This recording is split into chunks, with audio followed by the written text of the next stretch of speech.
Okay, everyone, episode 2 is the best of the series so far and an hour of non-stop entertainment. Now, we're shown the aftermath of the Battle of the Gullet. Baela flies the lifeless body of Jacaerys Velaryon, Crown Prince, back to Dragonstone. Baela and the Queen's Guard bring him in a dignified procession to the Queen. Now, this is such an emotional moment with Baela's grief and Rhaenyra's agony at viewing the lifeless body of her oldest son. Now, Rhaenyra cries out to everyone, "Have you not betrayed your queen?" Because they had locked her in the castle while Jace flew out to the gullet on Vermax, taking Rhaenyra's place. Now, she had wanted to ride into battle. In my view, Jace probably saved Rhaenyra from a fate like Aegon's at the Battle of Rook's Rest. Now, the ruler isn't supposed to join the battle. It's only the would-be conqueror, like the OG Aegon the Conqueror or Daenerys Targaryen, who fought her own battles. And Daenerys did that because she wasn't recognized as queen at the time. To be recognized, she had to fight and win her own battles. Now, the show may be giving us a hint here that what happened to Aegon at Rook's Rest is part of his journey toward rulership because he's always been a usurper. Now, the Greens would deny that assertion, but his catastrophic injuries were his first trial as a conqueror, fighting his own battles as conquerors must. Now, if they want to take the kingdom, they have to take the kingdom themselves on the battlefield. Now, in episode 1 last week, the Master of Whisperers, Larys Strong, and Aegon were escaping to Essos, but they were stopped on the road by House Stanton, which is loyal to Rhaenyra. Now, Aegon had refused to bend the knee, so they were about to be killed when Larys revealed Aegon's identity and said they should be ransomed to Queen Rhaenyra instead of being killed. So, this episode, they're on the road to Dragonstone when they're stopped again on the road. Now, this time by Triarchy forces who are leaderless, raiding the countryside after the death of Lohar. Now, Aegon and Larys get free of their captors, and Aegon insists they make their way back to Rook's Rest. Now, if he's going to be king, he has to take the head of the usurper, of course. According to the Greens, that's Rhaenyra, and he wants to find Sunfire, obviously, to assist him in doing that. Now, also in episode 1, Alicent had convinced Aemond to fly to Harrenhal on Vhagar. Now, that was to clear the way for Rhaenyra to take King's Landing, as per her bargain with Rhaenyra. And what she had to do to get Aemond to fly out there was one of those uncomfortable Game of Thrones moments. Now, dramatically, maybe it's showing us that Aemond has no boundaries and he recognizes no law.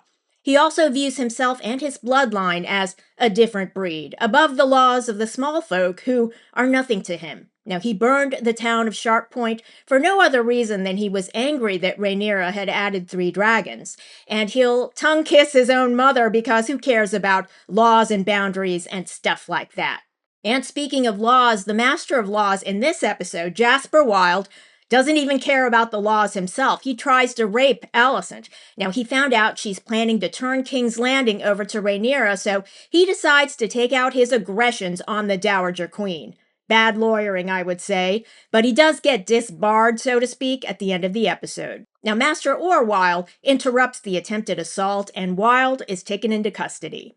Now, Rhaena has flown to the Eyrie. She's seeking asylum from Lady Jeyne Arryn, who confronts her and says, "Jace is dead. Why are you here?" Rhaena says, "I've done a terrible thing. Nobody knows it was me on Sheepstealer, but I need asylum." Now, Lady Jeyne Arryn already understands what's happened. She tells her to leave, but Rhaena says, "Do you want a dragon or not?"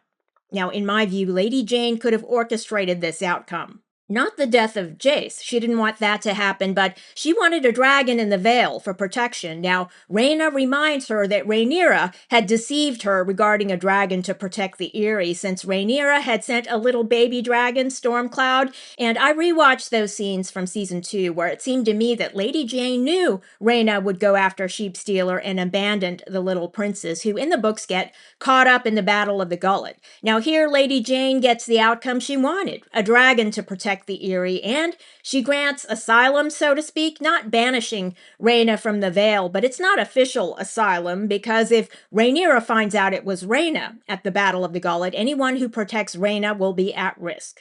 Now, currently, Rhaenyra and Daemon believe that one of the Greens had tamed Sheepstealer. So here, Lady Jeyne is starting to play the Game of Thrones. Rhaena is at her mercy, basically. She has nowhere else to go. Now, because of that, Lady Jeyne has a dragon to protect the Eyrie and the loyalty of its dragon rider. Alas, the dragon is wild, and alas, the Crown Prince Jacaerys had to die. Alas, maybe it should have been Rhaenyra who died, because Rhaenyra made a false bargain with Lady Jeyne to provide a dragon to protect the Eyrie, didn't she? Alas, all of those things. Now, on the shore around the gullet, Corlys Velaryon is found alive. Now, he reunites with his remaining children, Alan and Adam. Now, Lohar had burned High Tide and sacked the castle, so Corlys says to Alan that he has nothing left to give except his name. And Alan says, well, that's all I've ever wanted from you. Amid all this, the internet took notice that Alan and Baela had chemistry in this scene. Now, Baela does a lot of exposition here because she tells Alan, I believe that the reason your father never acknowledged you and Adam is because of how much he loved Princess Rhaenys. He didn't want to cause her pain. And that's another missing piece of the puzzle for Alan. In any event, he has his father's love now, not just his name. So Alan is a man transformed. And Adam is such a good guy. A dragon chose him instead of the other way around, which has never happened in the history of Valeria or Westeros. And being such a good guy, he spared the wrath of Prince Daemon. Good lord, Daemon slaps Ulf the White when he and Hugh Hammer show up on Dragonstone. Now, they were supposed to remain at Harrenhal to ambush Vhagar and Aemond, and Ulf, for once, keeps his head down when confronted by Daemon. Now, Ulf has a problem with authority. As we found out last week in episode 1, he was abused by a priest from Essos when he was a child, so he has unresolved trauma, which no doubt plays a role in his anti-authoritarian stance. Now, meanwhile, Aemond and Vhagar reach Harrenhal, finally. Vhagar burns everyone alive there, just about everyone. Now, Aemond, like Daemon before him, arrives to confront Simon Strong and his sons.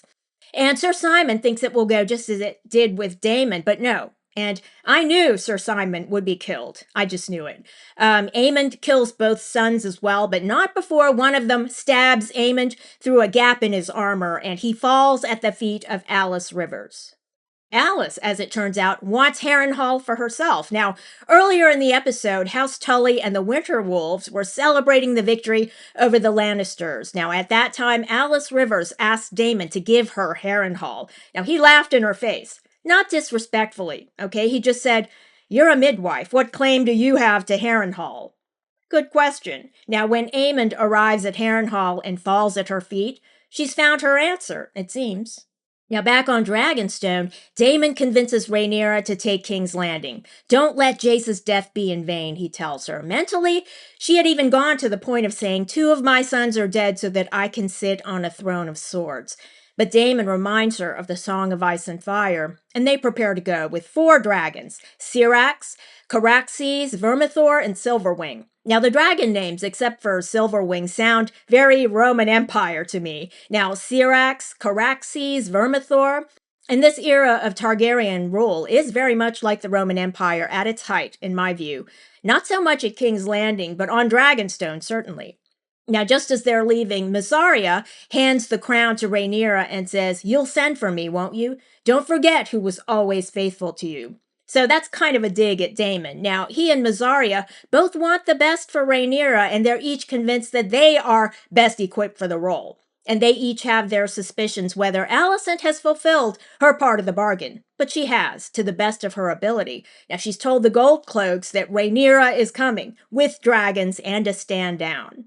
Now, when Team Black arrives at King's Landing with 4 dragons, the people of the city are terrorized. It's obviously a coup d'etat. They run screaming into their homes.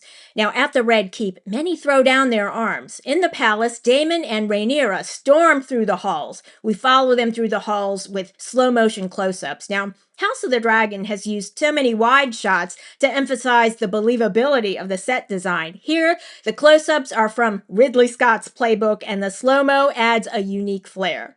Now, this is what I was talking about in my episode 1 video. The visual flair of the production is tremendous. Now, Rhaenyra and Daemon are confronted by some holdout Greens, but Daemon dispatches them with brutality.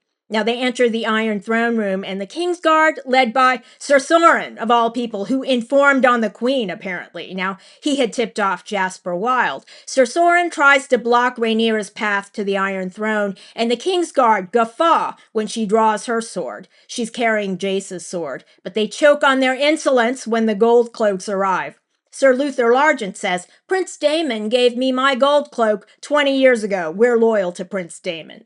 Now they tell Rhaenyra, "The throne is yours." She says, "Not yet. Bring Aegon, the usurper, here to me." She has to take his head, right? She told Alicent she would, and Alicent agreed last season. Now, Aegon's fled the capital, though. The guards lead Daemon to the dungeons where Larys Strong has left him a gift. It's Otto Hightower. So when Larys fled the capital with Aegon, it seemed he had planned for the contingency that Rhaenyra would defeat Aemond and would need to take the head of the usurper. Now, all of Rhaenyra's suffering was orchestrated by Otto Hightower. I view her trials and tribulations as directly his fault. Now, Otto is brought to the throne room. Rhaenyra is very emotional. She tells Daemon she doesn't know if she can go through with it. It's supposed to be Aegon, right? And even if it were Aegon, maybe her emotions would be the same because she's not a killer. That was never what she wanted. Now, Otto asks Daemon to do it because if it's not a clean cut, he could suffer. Now, historically, that's what happened with Mary, Queen of Scots. It was a botched beheading with a lot of hacking and sawing to get her head off. And the reference to Elizabeth I, who had condemned Mary, Queen of Scots, isn't lost here. Because in episode 1, Rhaenyra had quoted Queen Elizabeth I. "I may have the weak and feeble body of a woman, but I possess the heart and spirit of a king." Now, Daemon tells Rhaenyra, "The people are watching," and he hands her Dark Sister. Now, Rhaenyra is weeping as she swings the blade at Sir Otto. He gasps in pain because she missed his neck and got him along the shoulders. But this is not to be a blood eagle. With the next swing, she takes his head off cleanly. His blood covers the floor, and she tracks the blood as she ascends the Iron Throne. Now, at that moment, Alicent and Helena are brought as captives into the throne room, and Alicent sees her father's corpse on the ground. She and Rhaenyra lock eyes. End of episode. Well, Alicent had agreed to deliver Aegon, hadn't she? Larys Strong had intervened and arranged for a different victim, though, Otto Hightower, who was the puppet master of Rhaenyra's suffering. Now, it seems Larys thought he would buy time for himself and Aegon by offering an acceptable substitute. But Rhaenyra's confrontation with Aegon is only delayed, not resolved. And it also sets up a confrontation with Aemond Hightower, Otto's nephew. In episode 1, he's shown to be a drug-sniffing enemy to Rhaenyra who serves the Greens. Now, Alicent had sent him a letter forged in Aemond's handwriting, telling him to wait for Aemond's arrival instead of joining the battle against Daemon, House Tully, and the Winter Wolves. And after Otto Hightower's beheaded, we also saw Daemon behead the Master of Laws, Jasper Wilde. A satisfying moment. Thanks for watching, and if you enjoyed this video, leave a like and don't forget to subscribe.